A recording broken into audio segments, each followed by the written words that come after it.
What? Right. You know how sometimes your back can be barking at you?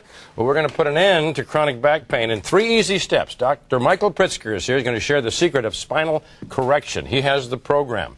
And we're talking 3 steps. 3 steps. You know, I got to tell you this. Another thing that you do that I was just amazed at. My wife, the lovely Dr. Marianne, beautiful and talented, comes to see you because she has a pain in her hand. Her hand was just awful. And you determined it was coming from here somewhere. Yeah. And that's why it wasn't being corrected beforehand, because we weren't treating the real problem, which was somewhere else. Yeah, and that's very common. A lot of times you'll experience leg pain, you'll experience arm pain, and if you don't do the proper tests, you're not going to discover that the problem could be coming from somewhere else. Just like sciatica, which is pain down the leg, a lot of times it starts on the low back. So same thing, you get wrist pain and it just radiates from the neck, and before you know it, you're experiencing this hand pain and you think, oh, I got a problem right here in the hand. Yeah. But all along it's in the neck. Well, how does that happen? How does a common ache somewhere become a chronic problem? Well, two main reasons. One, you do nothing about it, or you do the wrong thing. So, one, if you just don't do anything and you tell yourself, well, I'll just wait and see what happens, and just it'll probably go away on its own. Sometimes that's the worst thing you can do because it just progressively worsens.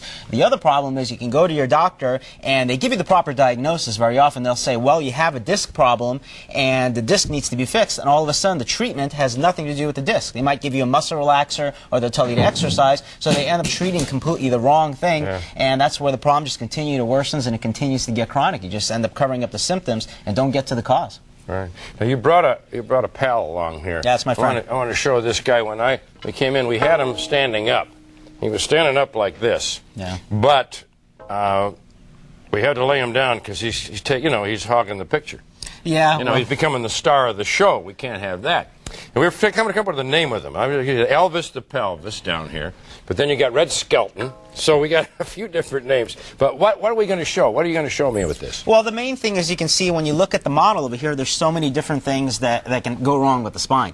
First of all, you can have a problem with the muscles. Anytime these muscles get tight, anytime they get damaged, it's going to cause back pain. Sometimes you can have problems with the disc, and if the disc gets damaged, you got to make sure you correct it. Sometimes you can get a problem with the bone, and if that happens, if it falls out, then you got a serious problem. That you can't fix at all. Yeah. But there's so many different things that can go wrong with the spine, but the most important is to do those 3 steps that I'm going to be talking about. And the first is correcting the disc, because when the disc gets damaged, you've got to make sure that you expand that disc space, make it larger, because if the disc gets damaged, it starts to pinch the nerves, and that's what can give you the arm pain, the leg pain. So to fix that, we do what's called advanced spinal decompression, which has an over 86% success rate at fixing the disc. After that, you want to get to the surrounding muscle tissues, and for that we do something known as Spine Force, and that strengthens those muscles. And sometimes what people do is they'll do it in reverse. They'll have a disc problem and they start strengthening the muscles around it, and if you do that, all you do is you strengthen a problem that shouldn't be there. The last thing, of course, is just to maintain it, make sure the problem doesn't return. Right. You get those 3 steps, then you don't have a problem anymore and it doesn't return, and that's really, really important.